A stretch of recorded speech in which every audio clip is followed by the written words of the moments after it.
está.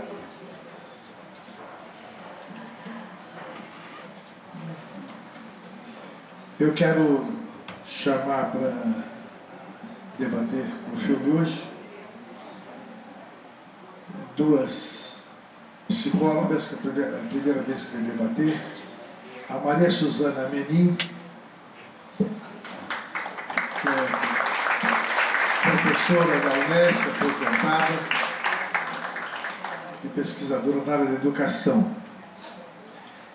e a Catarina Vidal, psicóloga também, coaching e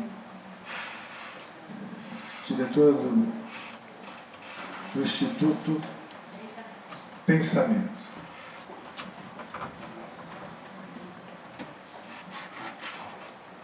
Bom, eu vou passar. A Suzana já veio algumas vezes aqui. Não veio?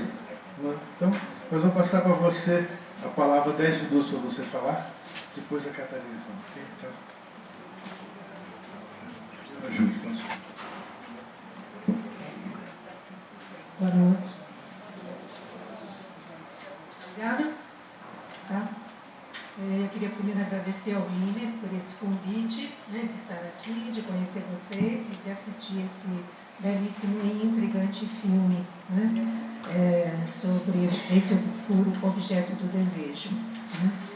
Né. Quando o Wiener me convidou para fazer debate desse filme, eu fui tentar vê-lo antes, né, e também fazer uma pesquisa na internet para ver os diferentes comentários que já existiam sobre o filme. Né, e existem muitos comentários, né, de diferentes teores, né, principalmente de um teor mais psicanalítico, né, para a interpretação dessa relação, desse desejo chamado obscuro e dos símbolos que ali aparecem. Né, e ou eu falava das ideias que eu vi lá, ou eu falava do que eu senti, do que eu interpretei do filme, claro, influenciada por aquilo que eu li também. Então eu separei 5 pontos que dentro dos 10 minutos vou falar bem rapidamente para a gente colocar no debate. Né? O primeiro é porque a palavra obscuro no título, né, esse obscuro, objeto do desejo, já que o desejo ali estava tão claro. O que fica obscuro? Né? Esse filme ele se inspira num romance, né, um romance de 1896 de Pierre Louis. E o romance se chama La Femme et le Pantin. É a Mulher e o Marionete. Né? Esse título, A Mulher e o Marionete, parece mais, né, descrito, parece que descreve mais aquilo que a gente viu, né, do que o objeto, o obscuro objeto do desejo. O segundo ponto, mas a gente vai falar, se der tempo, ainda fala um pouco do porquê que esse título obscuro também eu acho que se justifica. Né? O segundo ponto é porque tantas cenas de violência, né? Tantas cenas de terrorismo. O filme começa com cenas de terrorismo, termina, né, com cenas de terrorismo, e hoje eu assisti de novo, eu contei 1, 2, 3, 4, 5, 6, 7, né, cenas fortes de violência que poderiam não existir no filme, porque afinal elas não têm a ver com a história. Né? Mas qual é a relação então que se faz dessas cenas de violência com a violência, né, que Mathieu passa, né, nessa manipulação, né, nessa relação? Acho que os dois, de certa forma, passam. Né? O terceiro ponto seria em relação a por que 2 atrizes? Né? Vocês também devem ter tido esse estranhamento, eu também estava assistindo, porque não mudou a atriz. Né? Por quê? Né? Porque Carole Bouquet, né, e a Ângela Molina, né, fazendo o papel de Conchita.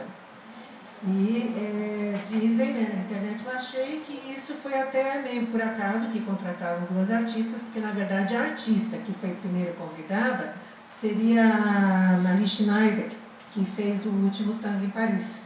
Mas houve conflitos durante a filmagem e tal, ela não quis continuar. Então, por segurança, né, o Buñuel e o produtor dele decidiram contratar 2 atrizes. Né? Mas aí começaram com uma interpretando e a outra interpretando, e ficaram ali as duas atrizes. Daqui a tempo a gente já comenta de novo, né, que papel tem esse de duas atrizes, né, no filme.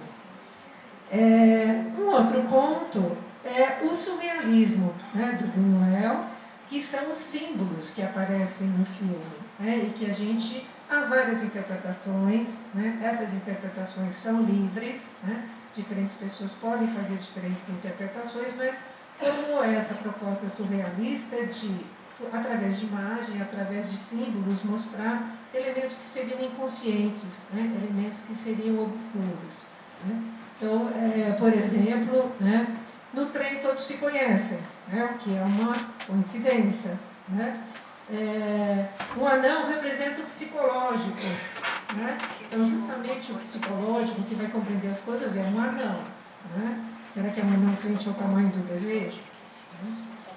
A menina, né, filha daquela senhora, fica ouvindo a história, né, uma história extremamente erótica, forte, a criança ali ouvindo, né.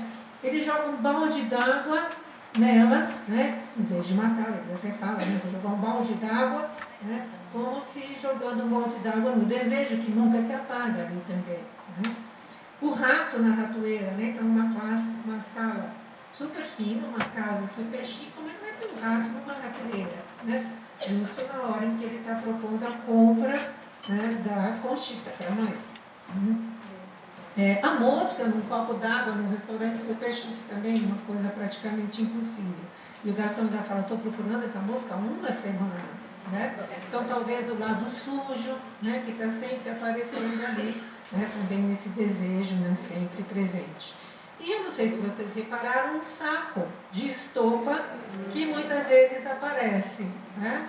Aparece logo no começo do filme, tem um velho carregando um saco de estopa, né? Algumas vezes é o próprio Mathieu que carrega o saco num passeio. Né? Mais no final do filme aparece um carrinho de puxar cheio dos sacos de estopa. Né? O que será aquele saco? Né? Será que é o saco de excrementos que significa aquela mulher, né, que violenta? Né? Ou será que é o saco do desejo, né, que nunca se preenche, né, e que nunca se satisfaz? E no final essa cena de costurar camisolas, né, com sangue, o que significa isso e por que o Mathieu fica tão vidrado naquela cena? Né? Será que é o desejo que não se realizou, né, e a ameaça de violência que tem ali sempre constante, né, e que se fecha nesse ato? Né? E o último ponto, né, que eu acho que seria interessante a gente discutir, é o tipo de relação que eles estabelecem, permanente, né, e talvez aí também essa questão do obscuro objeto do desejo, né, como é possível, né, que uma relação dessa forma, tão insatisfatória, perdure por tanto tempo? Né, o que mantém um e o que mantém outro? Né? Então é uma relação permanente. Versus o que hoje se fala de uma relação muito líquida. Né? Não sei se vocês têm ouvido falar desse termo, né? O Bauman coloca isso. Tudo está muito líquido na nossa sociedade, as pessoas não fazem mais vínculos permanentes. Né? As pessoas têm diferentes desejos, mas esses desejos são todos provisórios. Né? Então, será que esse tipo de relação, né, ele aconteceria hoje em dia? Né? Quer dizer, será que as pessoas, né, preservariam, né, essa insistência em realizar o desejo com uma mesma pessoa, se hoje as relações são frágeis, são fragmentadas, os vínculos são rápidos, as pessoas são trocáveis, né, e o desejo está muito mais ligado ao consumo, que é fácil. Né? Então, são aí provocações, não sei se eu tenho tempo de desenvolver um pouco mais ou mais 2 minutos. Então, fala um pouco só do primeiro ponto, que é o que é obscuro nesse objeto do desejo, né, em relação a um e ao outro. Quer dizer, por que eles se mantêm ligados? É claro ou não é claro esse desejo? Né? Então, no caso do homem, esse desejo parece mais claro, né, o desejo de possuir a mulher, o desejo pelo corpo da mulher, o desejo de um amor, né, que se consuma, né, inteiramente. Né? Por outro lado, é um desejo que ele compra. Né? Ele vai comprar essa mulher, ele não quer casar com ela. Né? Até uma hora que ele fala, se eu casar, aí é que eu fico mais frágil ainda. Né? Então é a única coisa que ele não quer fazer, né, e que talvez quebrasse até essa relação dessa forma. Né? E ela, o que ela quer? será que é só dinheiro? Parece que não. Então, aí eu acho que está mais obscuro esse desejo dela. Ela quer manter o desejo. Porque se o desejo for satisfeito, ele deixa de ser. Então, ele só se mantém como desejo se ele não se realizar. E ele, então, nesse caso, ao ela manter ele sempre desejando, ela está sempre valorizada. Ela nunca perde o valor para ele. Em alguns momentos do filme ela fala, se eu der o que você quer, você não vai mais me amar. Você quer só aquilo que eu não te dou. Você não gosta de mim, você quer só aquilo que eu não te dou. Então, ela mantém o desejo aceso, insatisfeito para ele poder sempre continuar. Então, me pareceu que essa é a relação que é mais obscura. Em relação a... por que tantas cenas de violência? Também acho que eu vi para dar mais um minutinho. Que violências são essas do terrorismo? Então, dizem nos comentários, e eu também achei isso, que é uma analogia com a violência que eles sofrem ali, que Mathieu sofre ali. Porque Mathieu ele é praticamente indiferente a essa violência que está acontecendo no terrorismo. A primeira cena que o carro explode, por exemplo, ele quer sair de lá para não perder o horário do avião. Quando acontece o terrorismo ele vai encontrar um amigo para jantar, o amigo estava julgando um caso de terrorismo. Quando ele está lendo o jornal, um avião caiu e mataram 200 pessoas. Ele não lamenta esse fato, ele é praticamente indiferente a esses fatos. Mas o terrorismo da Conchita, ele sofre muito. E um outro comentário ainda que eu queria fazer é em relação às duas atrizes. Isso foi meio por acaso no começo, mas depois esse dá um jogo muito bom para o filme e alguns elementos. Também as interpretações são livres. Um deles que eu achei mais interessante foi a colocação de que, trocando de mulher, é como se que o Mathieu tivesse sempre o trabalho de conquistar novamente a outra mulher. Então, ele avançou um ponto numa, ela muda, agora é outra. Aí ele avança um pouco na outra, muda, é outra. Então, ele tem que estar sempre reconquistando aquelas mulheres que mudam. Por outro lado, mostra também as personalidades, as duplas personalidades que uma mulher poderia ter, que a Conchita teria. E me pareceu que a Conchita, que é a Ângela Molina, é a mais sensual, a que faz os jogos de erotismo sensuais. E a Conchita Carol Bouquet é a mais da interdição, da proibição. Então, me pareceu essas ideias. Acho que é isso que eu gostaria de comentar para a gente começar o debate.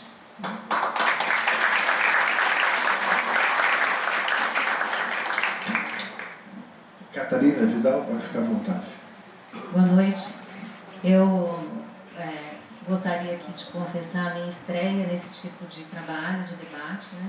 Então, eu começo não tão confortável. Achei ótimo que a Suzana foi a primeira a falar. Eu queria muito agradecer o Dr. Wimmer pelo convite. Eu, inicialmente, fiquei muito preocupada com esta noite, até porque é um filme de conteúdo muito psicanalítico e não faz parte mais do meu repertório. Eu trabalho numa outra abordagem, embora na área clínica. Além dos pontos que a Suzana abordou, eu acho que ficaram no ar algumas questões, como, por exemplo, esses sacos, que a gente vê ao longo do filme, ora um carregando, ora outro, ora o próprio Mateu. E o que será que eles de fato trazem para a gente? O que será que eles têm dentro? Será que é o mesmo conteúdo dentro de todos os sacos, é a mesma coisa? Ou será que em cada saco tem um conteúdo muito diferente? Quando no final do filme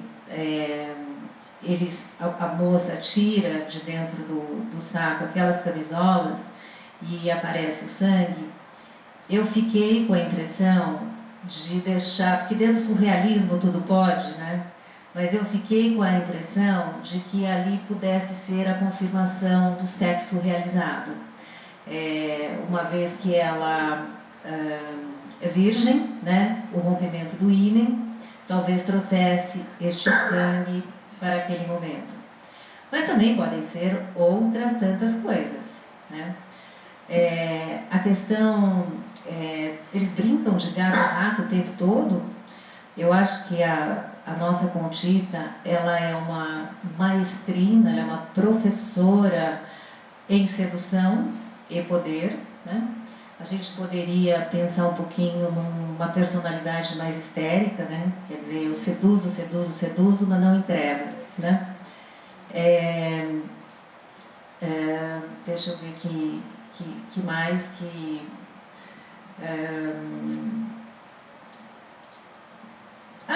E uma coisa que eu achei muito interessante no filme foi o cinto de castidade, né? Que ele teve muita dificuldade, quer dizer, ele não conseguiu realmente fazer sexo com ela, porque ela tinha uma proteção muito forte. E aí tem alguns bichos, né? Tem alguns animais, então tem o rato que está ali sendo pego na ratoeira, exatamente no momento em que ele está conversando com a mãe da Conchita. Então, quem que é o rato, quem que é a ratoeira naquele contexto, eu acho que fica para a gente pensar. Tem o porquinho, né? Aquele porquinho que eles passam a mão no porquinho. Tem a mosca. Acho que tem mais um bicho que eu não estou lembrando agora. E acho que um momento assim que aparece um termo de sabotagem, uma cena em que eles mostram uma sabotagem dentro desse movimento mais terrorista, eu fico pensando o quanto ele se sabota também dentro desta relação com a Conchita, né? É interessante que todo mundo ali se conhece, todo mundo no filme se encontra e tem uma relação, embora o anão signifique o psicológico, se a gente for pensar no anão psicólogo, ele saiu dali com uma tese de mestrado, né? Ou uma tese outra qualquer, porque os ingredientes foram bastante ricos, né? Porque dá pra gente ficar aqui a noite inteira conversando sobre esse filme. Há quem diga que o oposto do amor não é o ódio, mas é o poder.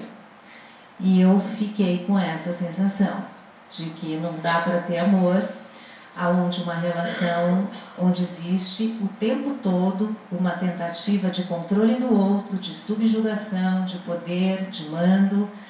E me parece que isso também fica bastante forte, essa coisa da sedução e do poder, né? Acho que é mais ou menos isso.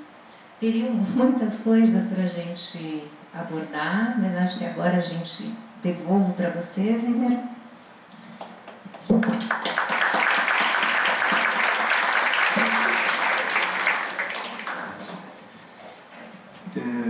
É a segunda vez que eu debato esse filme aqui, e eu coloquei porque eu tenho esse filme como um marco para a gente refletir mais a fundo sobre uma série de questões. E essa questão, a questão principal é o obscuro objeto do desejo. É óbvio que há um desejo sexual desse homem por essa mulher, é óbvio. Mas a nossa busca é entender qual é o desejo verdadeiro que faz com que esse homem siga e faça tudo o que ele fez por essa mulher, correndo atrás dela para consegui-la. E eu digo, não tem nada a ver com sexo. A primeira análise é sexo, ele tem desejo sexual por ela. Até tem, mas não é isso. E por que eu falo isso? Porque na minha prática como psicoterapeuta, eu já vi muitas vezes casais que vivem verdadeiras paixões violentas e assexuadas, exatamente igual à história desse filme. Ela brinca de Tom e Jerry com ele, ou polícia e ladrão, que é um termo antigo, porque na verdade polícia e ladrão hoje é diferente, né, porque mudou muito, mas Tom e Jerry, ela aparece, o chama e o corta. Alguns chegaram até a sentir raiva dela e dele nessa sequência, nessa montagem. E eu vejo isso acontecer em muitas histórias, relações em que às vezes a pessoa se envolve de tal forma na vida do outro sem que haja ou se consuma a questão da sexualidade e que é mobilizado muito pela curiosidade, que a pessoa sempre deixa algo curioso, algo mal explicado, mal definido, e o homem facilmente cai nisso, parece pelo lado de desafio, de querer desvendar as coisas, e se apaixona por uma mulher que o sexo não tem a mínima importância. Já vi isso em muitas histórias. Eu chamo esse tipo de mulher Iemanjá. Ela aparece, ela é sensual e tem escama daqui para baixo, não consuma o sexo, e o homem se apaixona por ela, ela aparece, ele corre, ela aparece, ele corre, ele vai atrás, ela aparece, ele vai atrás, aparece, vai atrás, ela o leva para o fundo do mar e ele morre. E os pescadores cultuam o mito da mulher Iemanjá. E eles são apaixonados pela Iemanjá, vão pescar nas suas jangadas, morrem e cultuam Iemanjá. Quer dizer, tem algo a mais do que a sexualidade pura e simples. Então eu digo que é o desafio, a curiosidade e a alternância entre o silêncio e a fala, ou a presença e a ausência. Essa dualidade vai atraindo a pessoa até ela chegar onde chegou. E a gente vê pessoas que destroem suas vidas, perdem emprego, comprometem dinheiro, trabalho. Isso é uma analogia com a dependência do jogo. O jogo também é isso. É um desafio. A pessoa sabe que tem chance menor, que vai perder, mas continua se iludindo naquela esperança, e quando ganha, em vez de ir embora com o dinheiro que ganhou do jogo, o que ele faz? Continua jogando mais. Então, eu vejo que é um condicionamento. Então, a minha observação aqui, esse obscuro objeto do desejo, me faz pensar o seguinte: por que é que determinadas pessoas entram na vida das outras? Eu não tenho dúvida que algumas pessoas entram na vida das outras para destruí-la, ou para se destruírem juntamente. Essa é a reflexão mais importante que eu tenho em relação a olharmos para esse filme. E aí o Buñuel é um artista, e a arte olha mais além do que a ciência, vê primeiro as coisas, não tem compromisso com acertar ou não, então ele consegue trazer isso de uma forma muito linda para a gente refletir. O filme é muito atual. Terrorismo, violência contra a mulher. Luísa Brunet outro dia. Possivelmente a história não é muito diferente desta, né? Tem aí algumas dúvidas aí, brigou aí nos Estados Unidos, 30 dias depois de fazer o corpo de delito. Tem lá umas coisas para a gente ficam mal explicadas, né? Mal explicadas. Então você vê que essa coisa acontece. E o terrorismo, na minha concepção, se a gente olhar para aquela mãe, não era a mãe dela. Elas tinham uma vida, sumiam, mas estavam sempre sustentadas, sempre com alguma coisa. Na minha interpretação, elas são terroristas. Comprometidas com um movimento terrorista qualquer que a sustenta. E aí o Buñuel, o movimento terrorista dos ódio do menino Jesus, né? Ele brincando com a questão da religião, né? Mas o fato em si. E aí aquela mãe que também o tempo todo fala: olha, nós fugimos, somos colocadas fora de lá sem dinheiro nenhum, mas eu não quero o seu dinheiro.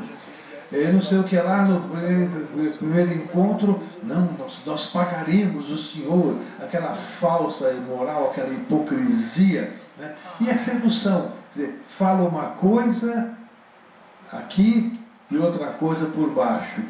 E isso engancha muito as pessoas curiosas, as pessoas que gostam de desafio. Isso é uma armadilha perigosa que muita mãe faz com o filho. A criança é curiosa, a criança é impulsiva, ela ela tem menos malícia, e muitas mães fazem esse joguinho com as crianças e muitas vezes envolvendo a criança num jogo contra o pai. Depois ela fala, eu não sei por que meu filho não obedece, só respeita o pai, né? Porque ela faz o jogo e vai se enfraquecendo como autoridade e assim por diante. Bom, o filme também mostra um lado bem psicopático, tanto do nosso Mathieu, quanto ele é uma pessoa acostumada também você não sabe como ele ganha dinheiro para ele não é problema, faz tudo, etc. Tem alguma coisa estranha ali, né? E ele compra tudo e a todos, dá gorjeta, dá uma propina pro condutor, pro pessoa do trem, para poder dar o balde, não é? Mostra essa questão também. E teve uma frase dita na reunião lá no trem: você é um homem aparentemente normal. Né? Essa é a minha preocupação, né, pessoal? A gente tem que tomar muito cuidado com as pessoas aparentemente normais, né? Elas podem ser mais perigosas, né? Então a gente tem que tomar cuidado.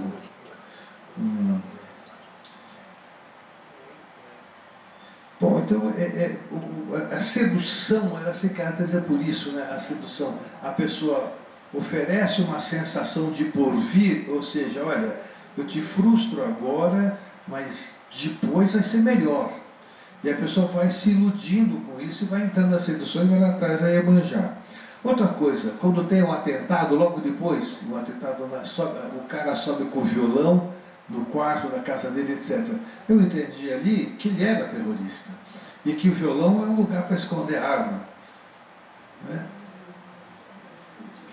E o saco também, onde explode a bomba no fim, onde tem a costura lá na camisola com sangue, tinha um saco de estupro, né?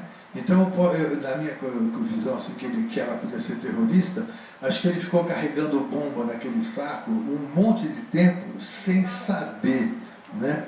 Sem saber. Isso aqui é toda especulação, né? Também estou inventando um pouquinho, né?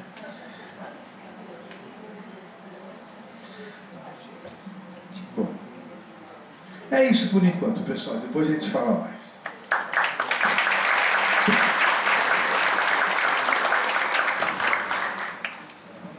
Eu queria, antes de abrir para o debate, fazer dois comunicados a vocês aqui, convidá-los.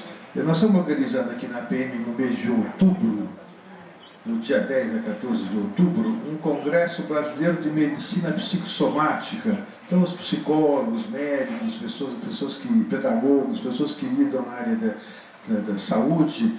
É um congresso interessante e é só acessar o site da PM e se inscrever para esse congresso. E também nós estamos organizando, junto com o Rotary Club, um concerto que vai ser o dia 13 de setembro, na Sala São Pedro, no Teatro São Pedro, que é um concerto beneficente para arrecadar fundos para uma associação chamada Porta Aberta, que recupera dependentes de drogas para colocar no mercado. A gente vai captar recursos para eles. Se alguém se interessar, o convite vai ser vendido a R$120. Mas, então, se alguém se interessar, pode falar comigo depois. Vou anunciar de novo o mês que vem ainda, né? Dá tempo. Muito bem, então vamos abrir a palavra para o debate.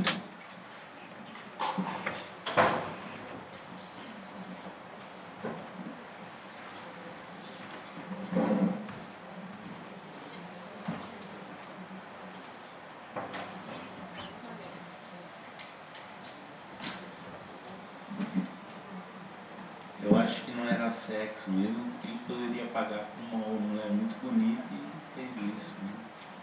Isso mesmo que faz pensar, quer dizer, se fosse sexo, ele podia ter quantas quisesse, né? Ele tinha dinheiro, comprava o que ele quisesse, não é essa a questão, exatamente.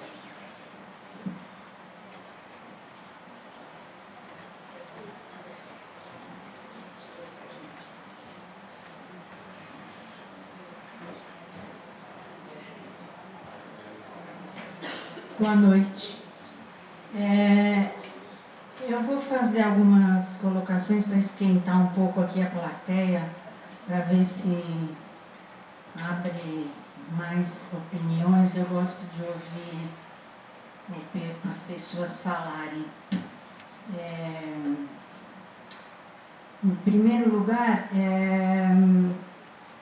a questão dos atentados. Eu notei que na maior parte dos lugares onde eles andam, tem posters de touradas na parede. Apesar que o Buñuel era fã dessas coisas, né, mas eu considero que ele faz que nem um contraponto, que o atentado é uma violência cruel e a tourada é uma violência consentida. A segunda coisa da sedução que você falou, eu acho que só existe sedução entre duas pessoas quando, e nisso eu lembro que para mim o maior exemplo na literatura é Ricardo III do Shakespeare, que é o seguinte, qualquer pessoa pode querer seduzir outra, né? Mas a sedução só se realiza quando a outra quer ser seduzida, né? É que nem o cara que vai passar o conto do vigário numa pessoa, né? Ele vai tentar iludir a pessoa com prêmio em dinheiro, mas a outra pessoa também precisa ser muito ambiciosa e ter cobiça para querer ganhar. Então, tem esse jogo dos opostos. Um que quer seduzir, mas ele só encontra chão se a outra pessoa quer ser seduzida. E eu concordo com isso que você falou, de que ali esse desejo não é uma coisa só sexual. Para mim é uma coisa até da natureza. Tanto é que a menina, né, a criança no trem, ela gosta de ficar ouvindo essa história. Não só ela gosta, como ela traz um amiguinho que ela conheceu no trem para ouvir também, né? Quer dizer, não é que a violência e a antinaturalidade da vida da gente não é nos desejos que a gente tem, porque também pode ser um desejo assim, que uma pessoa passa a vida inteira desejando um selo olho de boi que não existe mais, desejando uma relíquia do Egito antigo. Então é isso. 3 coisas para o pessoal pensar e comentar. Você quer comentar uma resposta? Pode responder.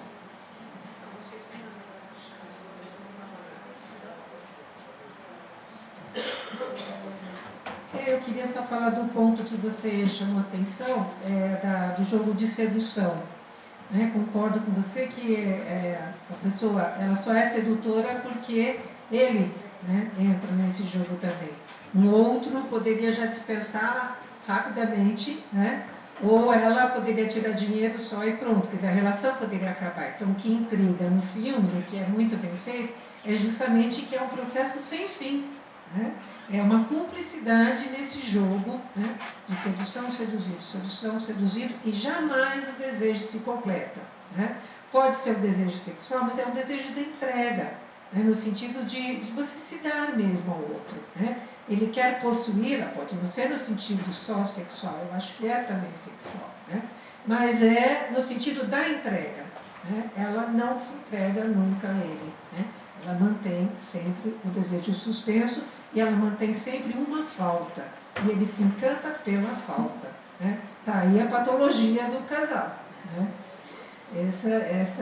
Acho que esse que é o vínculo patológico aí, né? E é interessante que ele é pacífico, né? Porque em muitas situações ele podia apelar para a violência, né?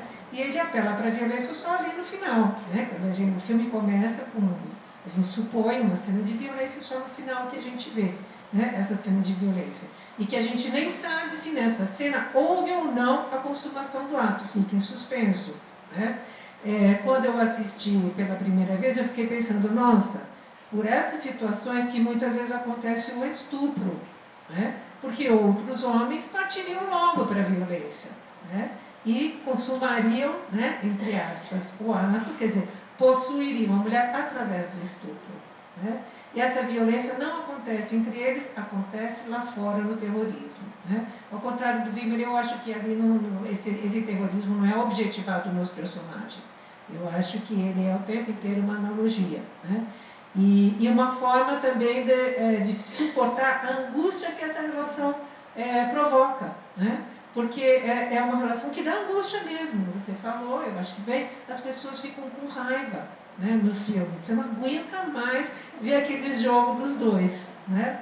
E aí, então, de vez em quando, uma bomba aqui, uma bomba ali, uma explosão aqui, uma explosão, né? Como se fosse um canal para essa angústia que está acontecendo no mundo lá fora, né? Mas que com ele está acontecendo entre os dois, né? Então, acho que assim, é o central mesmo no filme, é o jogo de cumplicidade dos dois. Pois é a questão do enredo que a gente vê, por exemplo, em situações de ciúme que acabam em morte. Existe o ciúme, quer dizer, a pessoa vai provocando o ciúme e vai cutucando o outro até que o outro perca o controle e mate, literalmente. Então, isso essa construção, essa escalada que faz, e por isso que eu digo, é importante a gente refletir sobre o que uma pessoa está fazendo na vida do outro. Aqui. Que para não matar, ele jogou água nela, né? Para não conseguir, para não precisar matar, ele jogou balde de água fria nela. Porque o desejo era realmente de matar. Sublimou. Não, eu queria saber de você, Vimer, a questão de ter a troca, né, das mulheres como personagens. Como ficou isso para você? Não, para mim a troca das atrizes, na verdade, não, para mim ficou como um fato do filme, não algum motivo outro que não tivesse nenhum simbolismo. Eu não interpretei nada. Não sei se a Catarina... Não, eu também não interpretei, eu acho que é a permissão do surrealismo, né? Tudo pode, ele cria condições realmente para a gente também ficar muito curioso. Eu acho que as próprias tomadas do filme, em que ele faz, como chama, as paradas e muda a cena, deixa também a gente curioso para saber como é que isso vai ser construído na próxima cena, né? Eu penso que que foi parte do surrealismo. A gente às vezes também interpreta tudo, né? Isso. E tem coisas, como que eu falava, né? Todo cachimbo é cachimbo. Às vezes o charuto é só um charuto, né? Eu gostei de uma interpretação que eu li, né, que eu falei aqui rapidamente, que é que usar as duas atrizes, quer dizer, foi por acaso no começo, para garantir que o filme fosse feito, porque uma das atrizes, logo no começo, a Marit Schneider, tinha desistido, né, mas que usar as duas atrizes dá esse jogo interessante, né, de mostrar como era o trabalho do Mathieu de estar sempre reconquistando. Então ele consegue um passo avante, né, com a Angela Molina, né? Daí daqui a pouco aparece a Carole Bouquet, que dá uma interdição àquele passo conseguido, né? Aí ele vai de novo e tenta, e compra, né? E dá, né? E mais uma conquista, né? E depois a Carole Bouquet, mais uma interdição. Então, isso deu um jogo interessante para o filme, né? Eu gosto dessa interpretação. E acho que tem uma crítica à burguesia também, né? Todo esse movimento dele, como comprar pessoas, a relação que ele tem com o mordomo, que é uma relação, embora íntima, porque vive na casa dele, mas é uma relação muito distante. E ele chega a dizer para o mordomo: olha, eu trabalho com você há tantos anos, mas eu não sei nada a seu respeito. Né? Então, eu acho que fica evidente esse abismo social que é criado dentro do filme. Por outro lado, ele se apaixona exatamente por uma pessoa muito simples, né, que é uma arrumadeira na casa dele, e que talvez ele também viu ali uma oportunidade de usar o dinheiro como poder de sedução para tê-la em seus braços. Não só do ponto de vista sexual, na minha visão, mas também fazer parte da beleza dela, fazer parte da alegria, da juventude. Acho que essas questões permearam esse obscuro objeto de desejo, né? Boa noite. Eu gostaria de dizer o seguinte, que as paixões desse filme são paixões que estão na vida do homem há muito tempo. Não é uma situação atual. Os ciúmes, a violência, o domínio de um pelo outro. Isso até nas tragédias gregas a gente verifica essas situações. Quanto ao filme mesmo, me lembra muito um casal que eu conheci, que havia uma relação que acontece muitas vezes, estado masoquismo. A mulher provocava o marido, tendo atitudes que irritavam muito, ele se tornava violento. Então havia um contínuo sofrimento de parte a parte. E só terminou isso quando ela tentou se tratar, mas ele não quis. Mesmo assim, ela não conseguia se livrar dele. Precisou que ele começasse a acalmar as filhas, adolescentes, e elas pediam à mãe que se separasse. Então, essa relação doentia de um que domina o outro, e até se maltratando reciprocamente, infelizmente acontece hoje em dia também. É isso mesmo, essa escalada tem que ser interrompida com tratamento. E nem sempre as duas pessoas identificam a necessidade e aceitam a necessidade. No caso, a intervenção dos filhos é fundamental. Eu tenho uma observação um pouco diferente. A menina era uma dançarina profissional. Falou nos primeiros 2 minutos que a única coisa que ela gosta é dançar. Ainda por cima, lá em Paris ela não podia dançar. Mas, quando ela tinha que dançar, tinha que viver disso, foi e dançou. O que ela dançou? Dança flamengo. Vocês conhecem dança flamengo? Homem jamais toca a mulher, nem a mulher homem. A origem dessa dança é a dança cigana. Os ciganos, antes de casar, não podem tocar um ou outro. E na dança, justamente essa sedução, esse jogo, essa brincadeira que está passando, aquele que passou no filme. Na verdade, o filme, desde o início até o fim, estavam dançando dança flamengo. Flamenca, tá bom, desculpa. Para mim está no mesmo. Então, na verdade, era uma dança cigana, onde ninguém podia tocar um ou outro, só seduzir.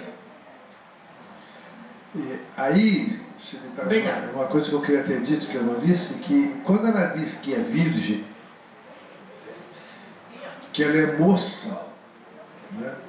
E esse filme se passa na década de 70, já é depois da Revolução Sexual. Quando diz que é moça e que é virgem, etc., e ela usou essa palavra várias vezes para ele, eu entendo que ali um outro obscuro objeto do desejo é o desejo do moralismo do homem de preservá-la como pura. Ele não a quer profana. E ele, é por isso que ele aceita durante muito tempo não consumar relação sexual com ela. Porque ela explora esse conflito sexual dele como homem.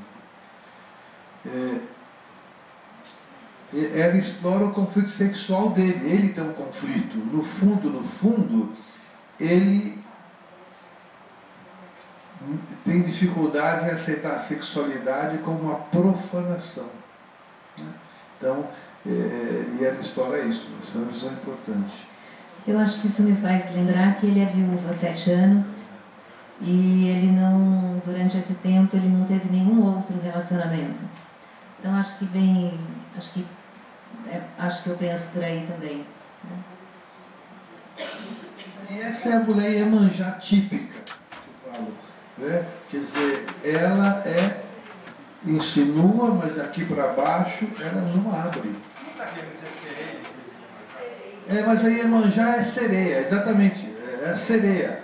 Mas a Iemanjá, ela é um corpo de sereia? Não, é sereia. A Iemanjá, ela atrai o pescador para o mar e ele morre. E ele jamais a conquista. É sereia também. Iemanjá é uma sereia. Então, sereia é um nome, mas a Iemanjá é outro nome. Mas essa é a ideia. O pescador morre atrás de conquistar Iemanjá. Eu queria comentar a contribuição daquela senhora que falou da dança flamenga. Eu gostei muito do seu comentário, porque uma das coisas que chama atenção, eu acho que na dança flamenga, é a combinação da sensualidade com a agressividade e força. Né? Uma mulher na dança flamenga ela é extremamente forte. Né? Ela bate o pé, ela se impõe, o queixo está lá em cima. Né? Então, ela é agressiva, mas é extremamente sensual também. Então, de fato, a moça dança flamengo o filme inteiro. Gostei do seu comentário. Eu não sei se eu viajei demais, mas parece que tem uma crítica à Igreja Católica também, né? À religião. Né? O fato dela se manter virgem e ela só querer se entregar após o casamento, quando fala, como é que chama? Menino Jesus, não é? Eu sinto que também ele trouxe essa questão da igreja, da religião, dentro desse contexto do filme, né? Fazendo uma crítica à religiosidade. Mostra a mãe extremamente religiosa, que quando ele dá o dinheiro para ela na casa, ela se levanta e diz, eu vou sair, fica com a minha filha aqui. E mostra a mãe vendendo a filha, né? Exatamente. E daí vai mostrar vários siglas ali, insinuando a religião católica, né? Quer dizer, os terroristas de Menino Jesus e outras parecidas ali que citam. Mas isso aqui é o Bonoel. Bonoel é um anarquista, né? Anticlerical, ele tem vários filmes em que ele explora essa questão. E a Espanha, né? Quer dizer, a Espanha é um país paradoxalmente, tem um peso da religião e tem um peso do anarquismo muito grande e uma rebelião contra a religião muito forte. Bom, há muitos anos eu li um livro de Somerset Maugham, Servidão Humana, e ele aborda também esse jogo, só que de maneira mais dramática, né? E eu penso até que é uma espécie de autobiografia, porque ali a pessoa é um médico que assiste ela no final da vida. Né? Ela conduz a ele a miséria moral, física, tudo, enfim, o título já diz servidão humana. E o próprio Somerset Maugham, ele era médico e ele desistiu da medicina, passou a ser escritor, porque foi uma coisa que aconteceu na vida dele, de verdade, né? E mostra tudo isso como pode prejudicar um ser humano. Né? É o princípio da sedução, o princípio do golpe do jogo, do golpe do golpe do você falou ali do conto do vigário, você até esqueci, a curiosidade, o desafio, e vai, né, soma o desejo de um com o desejo de outro, que são os desejos obscuros. É isso que é importante. Eu não sei se ele queria, de alguma forma, por exemplo, o nosso Mathieu, espiar o sentimento de culpa dele por tudo que ele devia fazer para ter aquele dinheiro dele, ter aquela vida dele, o poder que ele exercia, o que ele corrompia, etc. Né? Logo depois da cena da moça com a calça de castidade, né, o cinto de castidade, ele chora, né? Não sei se vocês repararam, ele chora, quer dizer, ele poderia ter continuado até a bater nela, que ele teria razões para isso, né? Do ponto de vista do Cuidado, dom, né? Mas ele chora. Né? Ainda bem que uma mulher falou isso. Eu pergunto aqui, só vou dar uma enquete aqui agora. Não, quando ele encheu ela de tapa, quem aprovou aqui? Levanta a mão. Olha as mulheres aqui, ó. Mulheres, hein? Demorou, né? Olha, você vê que coisa? A que ponto teve que chegar para ele fazer isso, né? Claro que o mais saudável não seria terminar essa relação destrutiva, né?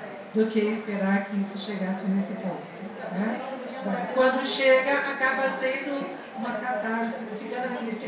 Então, a gente bate junto na mulher, não com ele. Tem aqui, ainda bem que não tinha a Maria da Penha, né? Tá vendo? Não fui eu que falei, apenas reportei uma citação aqui da frente de uma mulher. Mas, porque a grande verdade, né, é que certas coisas dentro de um enredo, elas acontecem, são esperadas, e elas têm a função até catártica mesmo. A função dos psicanalistas, dos psicoterapeutas, é exatamente intervir nesse enredo para que essa violência não seja necessária. Né? É intervir nesse processo. E é preciso contrariar o impulso da pessoa em seguir naquela escalada, naquele enredo.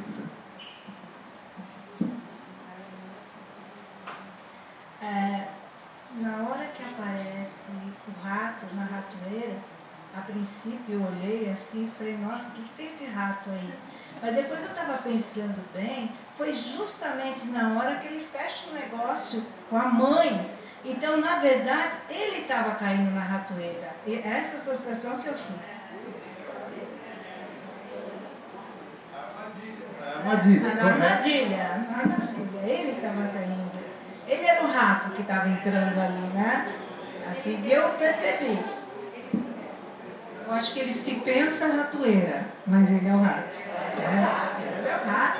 Mas isso era uma vez o lobo mau que resolveu jantar alguém. Né? Ele foi jantado pela Chapeuzinho Vermelho, que numa das cenas, não sei se vocês viram, e ela usava muito vermelho. Vai ter uma cena que ela está de Chapeuzinho Vermelho. Né? E o Chapeuzinho Vermelho comeu o lobo mau. Né?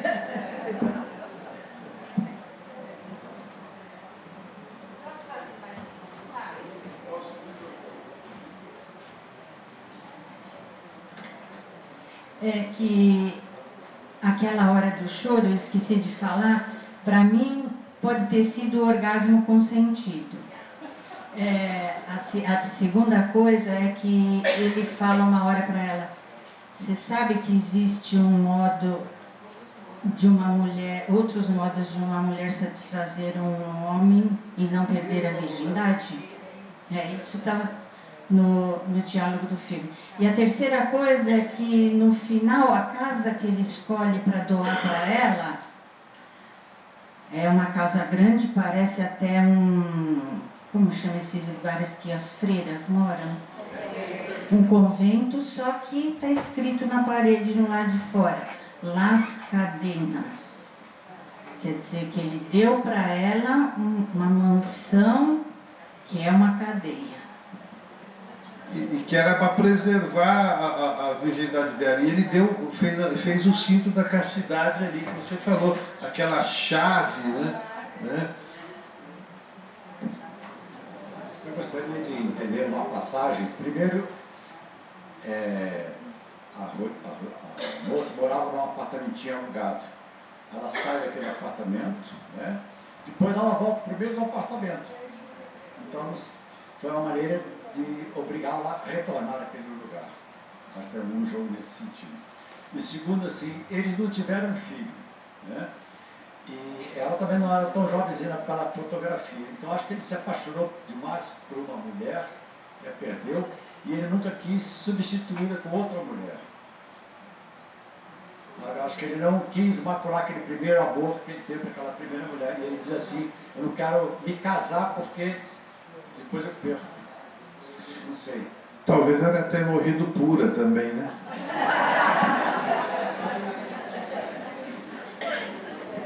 Mas é interessante que ele leva ela para fazer sexo com ela no quarto em que ele usava com a esposa.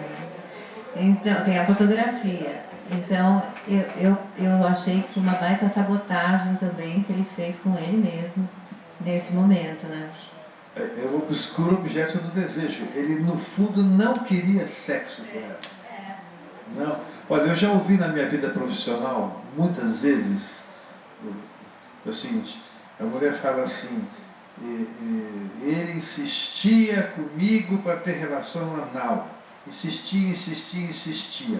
Quando eu cedi, ele ficou decepcionado comigo. Já vi isso muitas vezes. Eu queria voltar. Ele quer que ela não queira e briga para querer. Está sempre testando, né? Tentando provar que ela ou é pura ou é profana, né?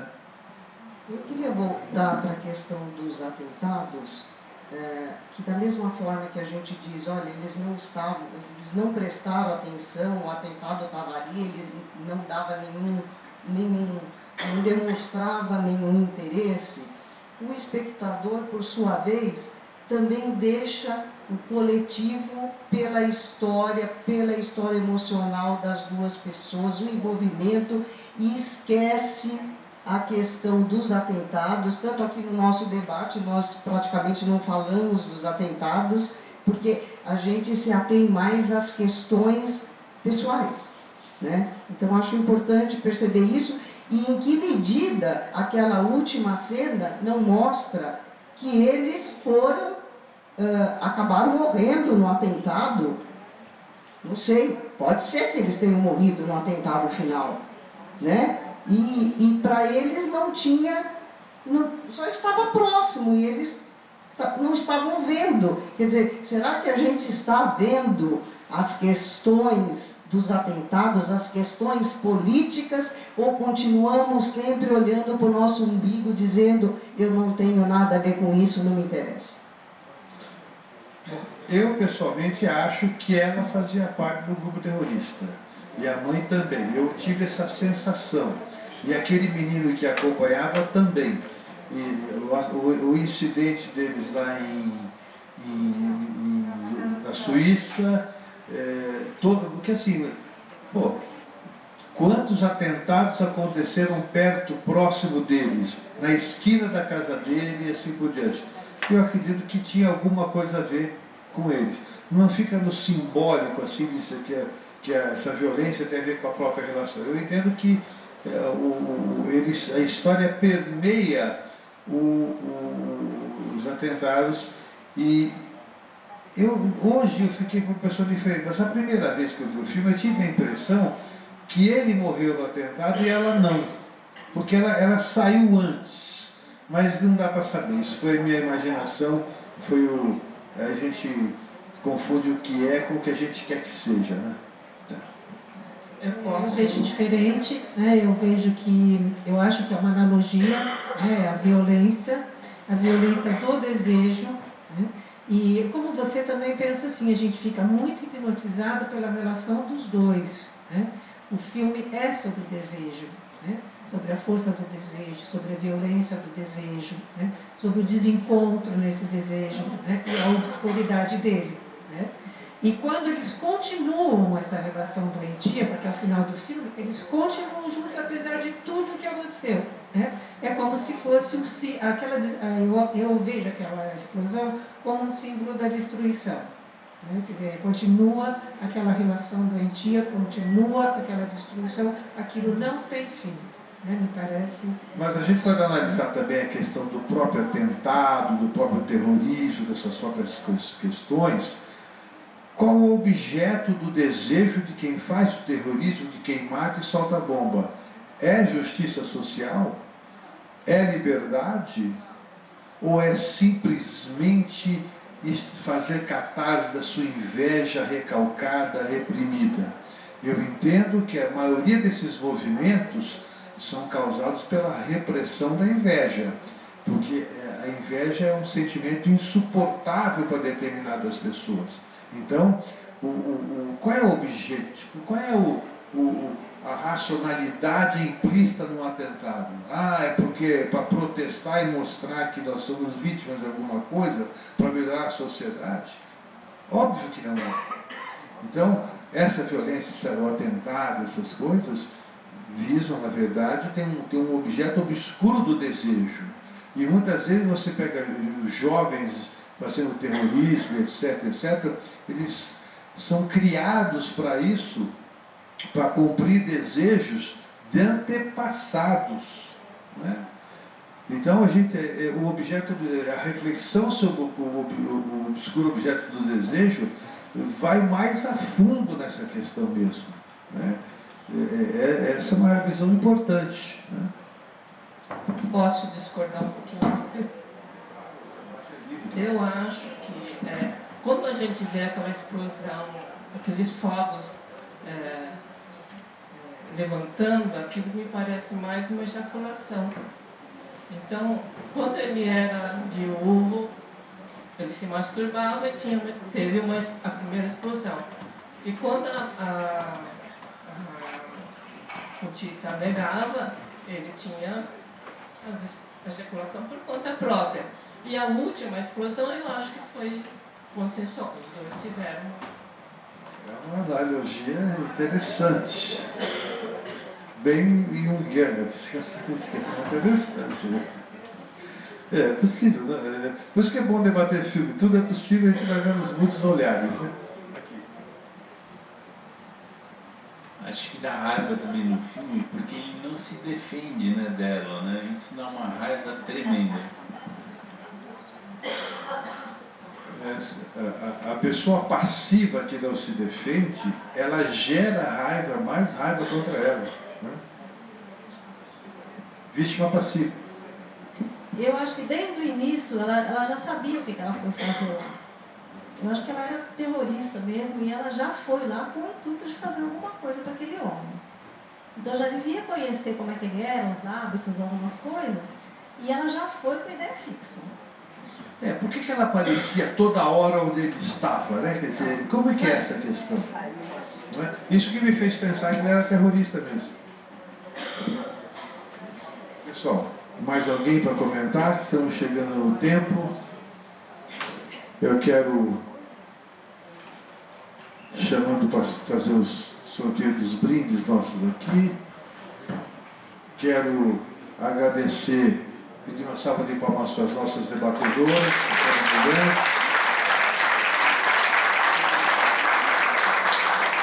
Deixa eu fazer uma pequena correção aqui, li o currículo das duas, que quando eu chamei eu esqueci a guia aqui e não li o currículo corretamente. A Catarina Vidal é administradora e psicóloga, com especialização em terapia cognitivo-comportamental pela USP e mestre pela Unifesp. Atua nas áreas de saúde mental e desenvolvimento de competências comportamentais, atendendo jovens, adultos e famílias em seu consultório. É também coach do Instituto Erickson College e atende executivos e empresários com foco em seus objetivos de desenvolvimento. É sócia-diretora do Instituto Pensamento, Saúde Mental e Desenvolvimento Humano desde 2001. A Maria Suzana Menin, graduada em Psicologia, mestrado e doutorado em Psicologia pela USP, pós-doutorado no Laboratório de Psicologia Social Paris, Sorbonne, né? Sorbonne. Mesolacente. Não teve nenhum atentado, né? Professora titular aposentada da Unesp, professora titular aposentada da Unesp, docente do programa de pós-graduação em educação, pesquisadora visitante da Fundação Carlos Chagas, ouvidora geral da reitoria da Unesp. Então, palma para as duas, eu quero dizer. E vamos ao sorteio aqui. Anunciar que o nosso próximo filme será outro filmaço, Crepúsculo dos Deuses, no dia 19 de agosto.